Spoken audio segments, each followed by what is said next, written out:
छत्तीसगढ़ में कांग्रेस और बीजेपी के बीच आरोप प्रत्यारोप का दौर जारी है। दोनों पार्टी के नेताओं के बीच जुबानी जंग छिड़ी हुई है। नेता प्रतिपक्ष धर्मलाल कौशिक ने कोरोना समेत कई मुद्दों पर सरकार को घेरने की कोशिश की। उन्होंने कहा कि प्रदेश में कोरोना की स्थिति खराब है।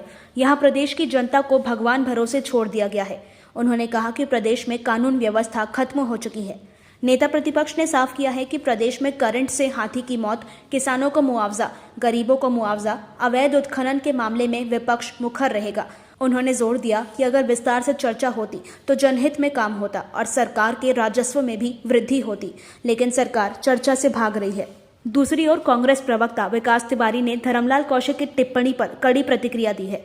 कांग्रेस प्रवक्ता तिवारी ने कहा कि नेता प्रतिपक्ष कोरोना महामारी से अभी उबरे हैं और उनके आसपास के लोग भी संक्रमित हुए हैं। धर्मलाल कौशिक कोरोना फैलाव की बात कर रहे हैं। कोरोना फैलाव का भयावह रूप पूरे देश में हो रहा है। इसका श्रेय देश के पीएम मोदी को जाता है।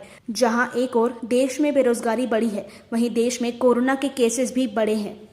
और ऐसा लगता है कि कानून व्यवस्था नाम की चीज कोई प्रदेश में नहीं है। इसके साथ में जिस प्रकार से करंट लगा करके हाथियों की मौत हुई है, अभी इतने बड़े संकट जो बाढ़ की स्थिति निर्मित हुई है, न कोई सर्वे हुए हैं, घर लोगों के ढह गए हैं, उसके साथ में उनके जो फसल नुकसान हुए हैं, सब्जी के फसल लगभग पूरे खत्म हो गए हैं, कोई एक पैसा को मुआवजा देने वाले उनको नहीं है और न ही उसमें सरकार के द्वारा कार्रवाई की जा रही है। ऐसे अन्यान्य विषय प्रदेश में, चाहे किसानों के मामला हो, गरीबों का मामला हो, अवैध उत्खनन का मामला हो, अवैध शराब के मामला हो, ये सारे मुद्दे को लेकर के चर्चा होनी थी।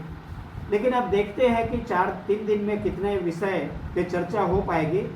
और मुझे लगता है कि यदि वास्तविक में इन सारे विषयों पे चर्चा होती तो न केवल जनहित में लोगों के दृष्टिकोण से उसका लाभ प्रदेश को मिलता, बल्कि सरकार के राजस्व में भी वृद्धि होती। लेकिन सरकार चर्चा कराने से भाग रही है और ये उसका उदाहरण आपके सामने में है। किलो चावल राशन दुकान में मिल रहा है, वो चावल रमन राज में और भाजपा राज में भाजपा और संघ के नेता डकार दिया करते थे और ये नान घोटाला के रूप में सामने आया है। रेत घोटाले की बात धर्मलाल कौशिक जी कर रहे हैं, शराब घोटाले की बात कर रहे हैं, तो इनको निश्चित तौर पे FIR कराना चाहिए। देखिए, भारतीय जनता पार्टी मुद्दा विहीन हो चुकी है। 15 साल सत्ता की मलाई और कमीशन खोरी की आदत भाजपा को पड़ गई है।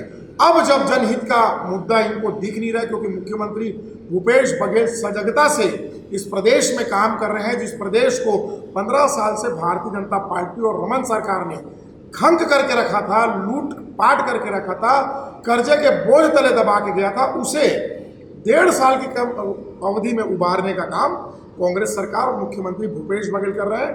पुनः हम धर्मलाल कौशिक जी को स्वास्थ्य लाभ की कामना करते थे, जो कोरोना से पीड़ित हो गए थे, कोरोना से संक्रमित हो गए थे, और उनकी चिंता वो है कि जो बचे कुछ उनके 14 विधायक हैं, जिसमें से बहुत सारे लोग और उनके परिजन कोरोना से संक्रमित हैं, वो विधानसभा आ पाएंगे कि नहीं आ पाएंगे, इस कश्मकश में धर्मलाल कौशिक जी उल जुलूल बयानबाजी कर रहे हैं।